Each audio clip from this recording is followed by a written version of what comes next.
안녕하세요. 자, 이제 현대시 보겠습니다. 현대시도 뭐 당연히 정답률이 높지 않은데 정답 세 문제 나왔는데 정답률이 67, 52, 57%거든요.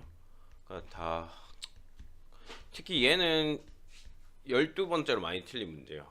이게 워낙 등급 컷이 낮아서 정답률을 얘기하는 게 조금 무의미하긴 한 것 같아요. 근데 계속 제가 이 얘기를 하는 그 정답률이 낮고 근데 별로 어렵지 않다 이 얘기를 하는 이유는요. 이럴수록 좀 쉬운 문제를 맞추도록 노력을 하시는 게 좋아요. 예. 사실 비문학 같은 거는 비문학은 어렵잖아요. 그래서 그런 것들은 어려울 때 포기하더라도 좀 쉬운 문제들만이라도 좀 정신을 바짝 차리고 좀 최대한 맞추려고 노력하셨으면 해서 드리는 말씀이에요. 예. 뭐 어차피 다 정신 차리면 이제 등급 컷은 올라가겠지만 이게 시험이 좀 약간만 어려워도 좀 못하는 친구들이 있거든요. 흔들리는 친구들이 그럴 때 절대 같이 흔들리지 말고 쉬운 문제들이 분명히 있으니까 전부 다 어려울 수는 절대 없어요. 그러니까 쉬운 문제들 문학은 좀 쉽게 나오니까 그런 애들 위주로 꼭 골라서 맞추시기를 바라겠습니다. 예.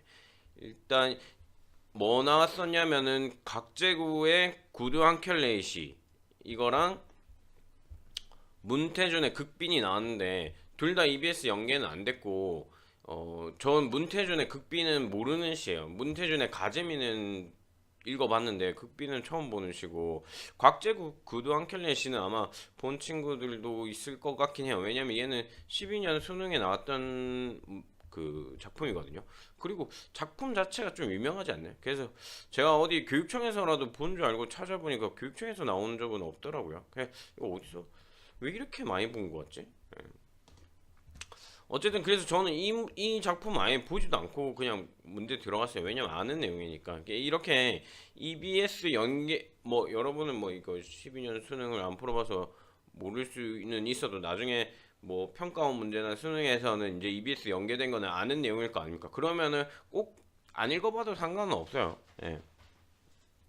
일단 보기 먼저 보겠습니다.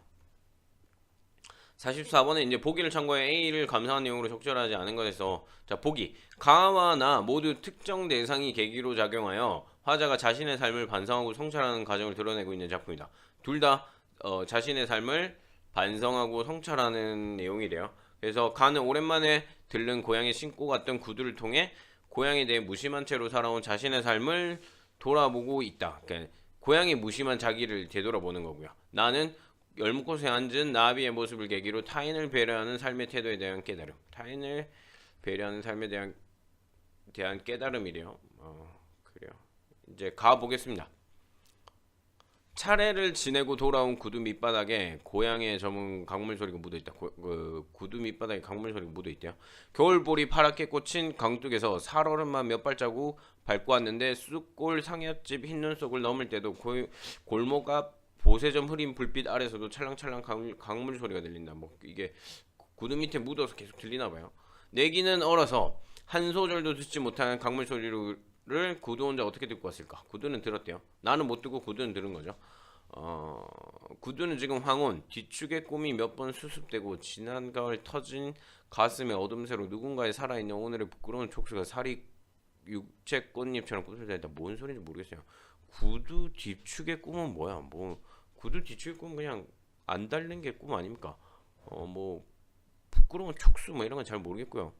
아마 그런 거겠죠. 이제 이 보기에 따르면은 이제 화자가 그 고향을 너무 무심하게 생각했던 이제 자신에 대해서 반성하는 거니까 뭐 반성이면 이제 부끄러운 이런 게 다 자기에 관련된 감정이겠죠.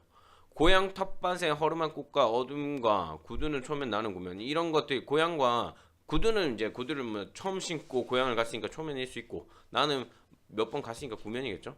건성으로 겨울을 보내고 돌아온 내게 고향은 꽃잎 자기는 건성으로 갔고 고향은 꽃잎 하나 바람 한 점 꾸려주지 않았는데 영화 속을 흔들리며 떠나는 내 낡은 구두가 저문 고향의 강물 소리 들려준다. 나는 모르고 어쨌든 구두는 아는 거죠. 출렁출렁 아니 덜그럭 이렇게 뭡니까 이거 볼드책 두껍게 처리된 거는 나중에 문제 나온다는 거니까 잘 봐두세요. 자, 나 열무를 심어 놓고 게을러 뿌리를 놓치고 줄기를 놓치고 가까스로 꽃을 얻었다. 뭐 뿌리 놓치고 줄기를 놓친 다음에 꽃을 얻었대요. 공중에 흰 열무꽃이 파다다. 채소밭에 꽃밭을 갖고 왔느냐. 사람들은 묻고 나는 망설이는데 그 문답 끝에 나비가 데려온 또 하나의 나비가 흰 열무꽃잎 같은 나비떼가 흰 열무꽃에 내려앉는 것이었다. 그래서 자기가 뭐 사람들이 물어봤다는 거지. 야, 니는 무슨 채소밭에 꽃밭을 가꾼 거냐? 했는데 내가 뭐 막 망설이고 있는데 나비가 내려앉았다는 거죠. 가녀린 발을 딛고 3초씩 5초씩 짧게 혹은 나비들에겐 보다 느슨한 시간 동안 날개를 접고 바람을 잠재우고 편편하게 앉아 있는 것이었다. 설핏설핏 선잠이 드는 것만 같았다. 발 딛고 쉬라고 내줄 곳이 선잠 들라고 내준 무릎이 살아온 동안 나에겐 없었다. 내 열무밭은 꽃밭이지만 나는 비로소 나비에게 꽃마저 이뤘다. 무슨 말인지 모르겠어요. 그냥 뭐 내가 열무밭을 가꿨는데 그 꽃이 피었고, 그 사람들이 막 물어봤고 난 대답 못했고 나비가 그때 앉았고, 근데 나비가 막 이렇게 편편하게 앉아 있고 막 설핏설핏 그 선잠을 드는 것 같은데 뭐 꽃마저 이렇다. 이건 무슨 말인지 모르겠어요. 예. 저는 현대시 솔직히 말해서 그냥 이 딱 내용 그대로 문자 그대로만 받아들이지 어떤 의미가 있는지 별로 궁금하지도 않고 잘 몰라요. 예. 이거 현대시요 여러분들 이렇게 보기가 주어지잖아요. 이 보기 주어진 내용대로 내가 그냥 이거를 읽을 수 있다라고 생각하시면 안 돼요. 이게 현대시가 원래 되게 어렵거든요. 함축성이 높기 때문에 읽어내기가 쉽지가 않아요. 그리고 그런 걸 읽어내라고 요구하지도 않아요. 수능에서. 예, 그런 뭐 그 숨은 뜻을 읽어내야 되고 이런 거 전혀 아니니까 그냥 되게 건조하게 읽어내려 온 다음에 그 다음에 주어진 선지에서 판단하는 게 좋아요. 이 선지들은요. 예를 들면 수능 같은 경우에는 평가원이 해석을 주고 5개를 주고 그 중에서 맞는 것과 틀린 거를 골라라 하는 그런 문제거든요. 거기서 고르면 돼요. 우리가 해석을 할 이유가 없어요. 자, 볼게요. 1번 A에서 강물 소리를 듣고 온 구두는 기가 얼어 있는 화자의 모습과 대비를 이루는 거죠. 대비는 이렇게 그 비교되는 거죠. 반대되는 모습을 말하는 거죠. 얘는 듣고 왔고 나는 기가 얼었어요. 자, 그래서 화자가 고향을 떠올리는 매개체로 작용하는 거 맞죠? 예. 8%네요. 생각보다 많이 틀렸네. 자, B에 꿈틀대는 부끄러운 촉수는 화자의 정서를 드러내는 것으로서 고향에 대해 무관심했던 모습과 연결되고 있군. 물론 이거 그냥 이걸 보면서 야 꿈틀대는 부끄러운 촉수 이런 게 뭐지 할 수는 있는데 이 선지를 보니까 고향에 대해 무심했던 모습과 이 부끄러운 모습이 약간 연결될 수 있겠다라고 연결시킬 수 있잖아요. 사후적으로 이 작품을 볼 때는 못하더라도 이런 식으로 하시면 돼요. 그냥 끼워 맞추는 겁니다. 13%. 저도 이거 읽으면서 이거 절대 떠올릴 수 없어요. 나중에 보고 맞추는 거지. 자, C의 꽃잎 하나 바람 한 점 허락하지 않은 고향의 모습은 화자가 처한 냉혹한 현실을 드러내는 것으로서 화자가 건성으로 살아온 자신의 삶을 되돌아보게 하는 것. 그러니까 화자가 건성으로 살아온 자신의 삶을 되돌아보는 거는 맞죠. 이렇게 고향에 대해서 너무 생각하지 않아서 부끄럽다라고 얘기했으니까. 근데 이게 냉혹한 현실인가요? 냉혹한 건 뭔가 이렇게 냉담하고 뭐 혹독한 뭐 이런 걸 의미하거든요. 그러니까 보통 냉혹한 현실은 뭐 일제 강점기라든가 아니면은 무슨 뭐 독재 정권 시대 뭐 이런 것 정도는 냉혹한 현실이라고 볼 수 있는데 고향이 나에게 그 뭘 허락하지 않은 그런 게 냉혹하다라고 보는 건 너무 오버 아닙니까? 그건 냉혹한 현실이라고 보기 힘들어요. 물론 이제 뭐 이거 틀린 학생들이 야 이거 고향 고작 구두한테는 허락했는데 나한테 허락하지 않아서 난 구두보다 못한 새끼니까 너무 냉혹한 거 아닌가요? 뭐야 이거 라고 생각할 수 있는데 그건 좀 오버스러워요. 안 됩니다. 이거 틀렸어요. 근데 만약에 틀린 건데 이거 조금 애매하다 싶으면 킵해놓고 내려가세요. 그러면 되죠.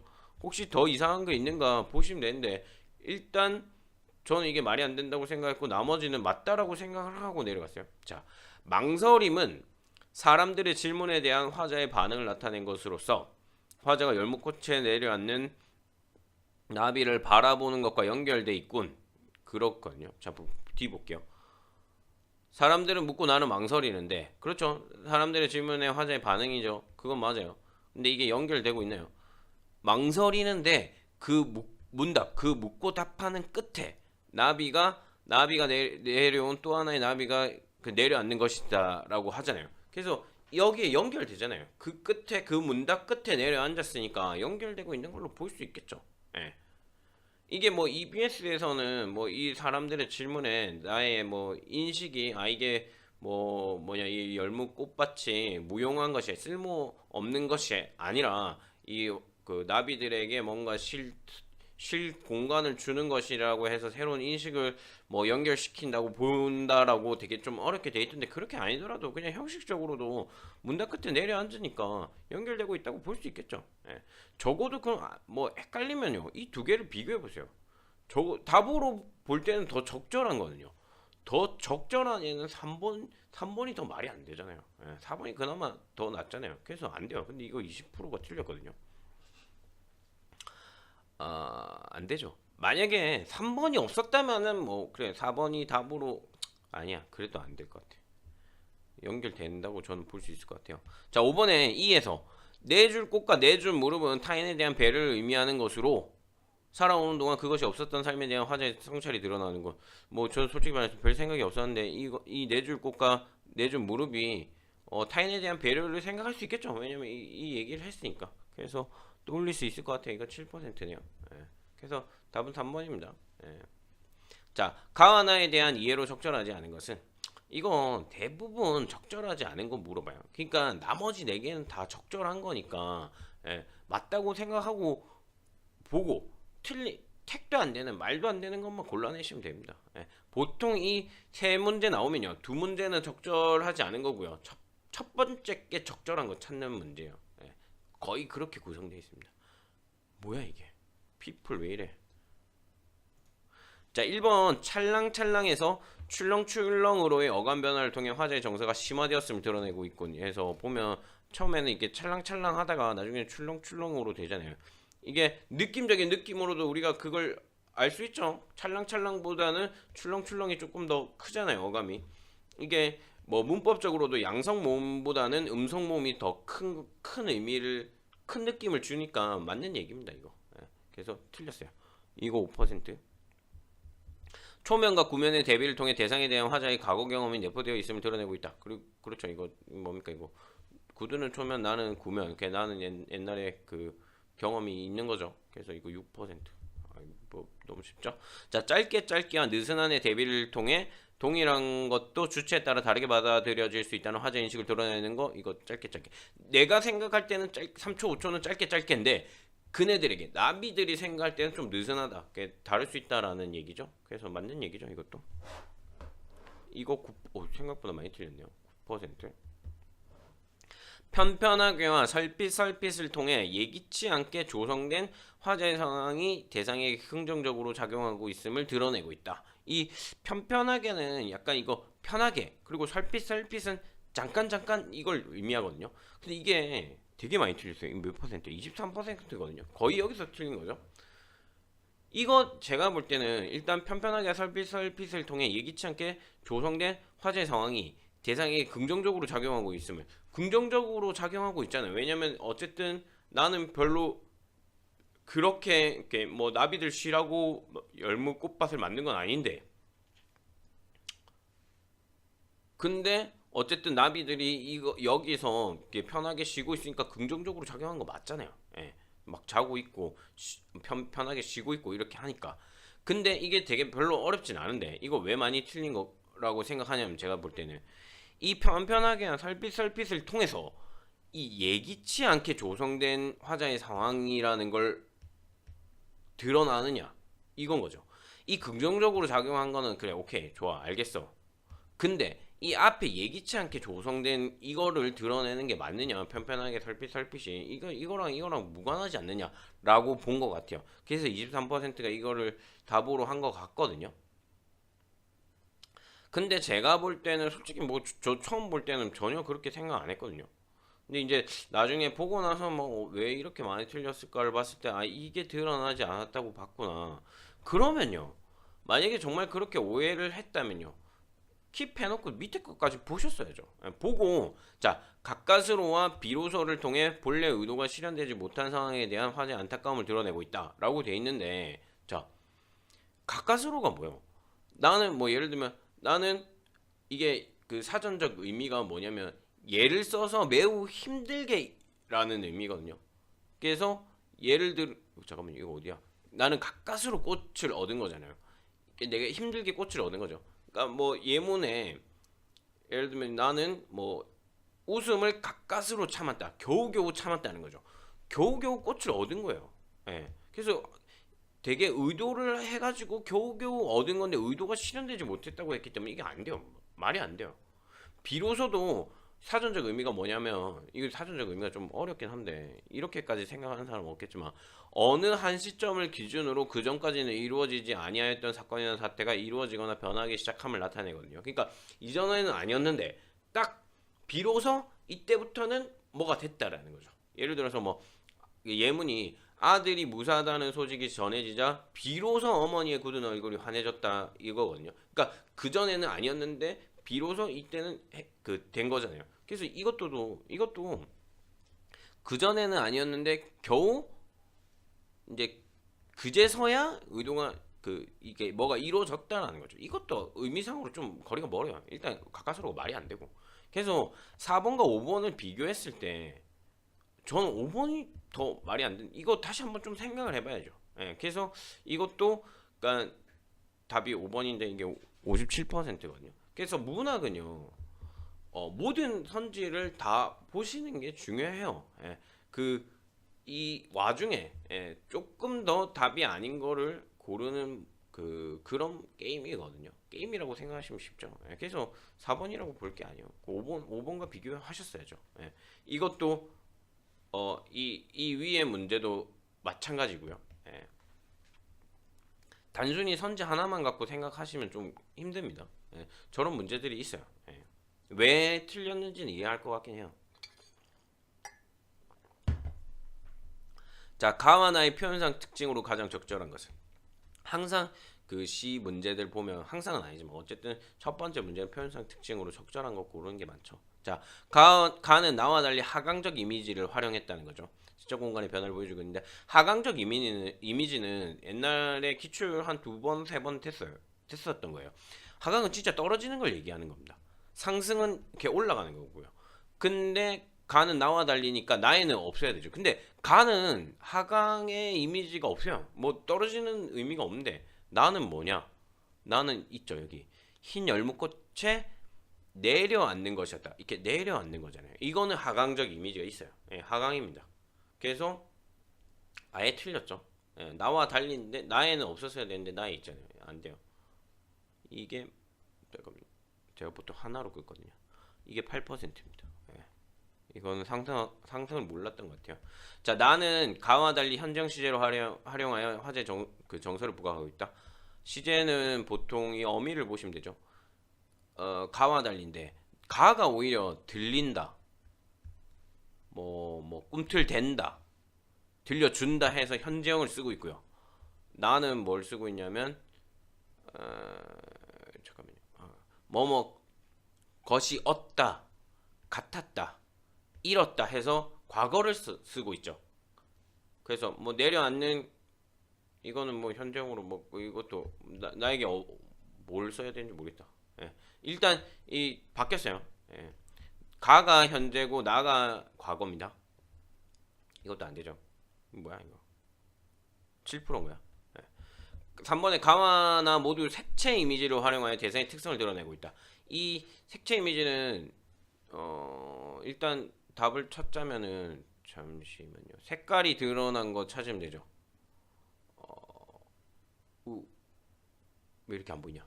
예. 흰색 있죠. 흰 눈. 그리고 여기서는 흰 열무꽃 끝났어요. 둘 다 색이 드러났기 때문에 안 돼요. 이거 맞는 얘기입니다. 그렇죠. 근데 이게 그 수능에 뭘로 조금 헷갈리게 나오냐면요. 색채랑요. 색채어로 나와요. 이 둘의 차이가 뭐냐면요. 이 차이잖아요. 얘는 그 말이잖아요. 그러니까 색채어는요. 색깔 이름을 얘기해야 돼요. 예. 색채는 그냥 색을 띤 어떤 물건만 있어도 돼요. 예를 들면은 색채어에서 색채는 바다를 봤을 때 색채는 되지만 색채어는 안 돼요. 왜냐면 우리가 바다는 보통 푸른색이라고 생각하잖아요. 그래서 색채를 띈 건 맞지만 색채어를 물어봤을 때는 안 되는 겁니다. 그러니까 구름 같은 경우에도 그 색채는 되지만 색채어는 안 돼요. 어떤 차이가 있는지 알겠죠? 그러니까 이게 뭐 이거 가지고 막 되게 비열하게 뭐 문제를 낸 적은 없지만 이게 다르게 쓰고 있긴 해요. 선지에서 실제로. 예, 그래서 이거 조금 조심하시면 될 것 같아요. 자, 4번에 가와 하나 모두 청자를 명시적으로 설정해요. 그러니까 듣는 사람이 청자는 듣는 사람을 말하잖아요. 화자는 말하는 사람이고. 근데 이게 듣는 사람이 뭐 특정 인물이 없죠. 예, 그냥 가도 그렇고 나도 그렇고 특정 인물이 없잖아요. 누구한테 말하는지 안 나와 있으니까 이거 안 돼요. 잠시만요. 이거 제가 정답률 안 써놨네요. 자, 이게 제일 많이 틀렸네요. 왜? 왜 많이 틀렸지? 되게 특이하네. 잠깐만요. 그렇네요. 왜 제일 많이 틀리는 거지? 그래요. 청자는 어쨌든 청자는 그런 겁니다. 예, 명시적으로 돼 있을 때 누구한테 말하는지가 딱 드러나요. 자, 5번에 가와나 모두 반어적. 반어적 표현은 알죠? 이렇게 반대로 말하는 거. 이제 예를 들면 친구가 늦게 왔는데 아이고 빨리도 왔다 뭐 이런 거 있잖아요. 아니면 뭐 시험 못 쳤는데 엄마가 아이고 우리 아들 잘했네 뭐 이러면 다 반어적인 거죠. 너무 기본적인 거라. 이거 근데 이거 7% 틀렸나? 예, 이거 7% 틀렸어요. 이런 거 틀리시면 안 됩니다. 알겠죠? 자, 이제 한대 씨는 다 봤습니다.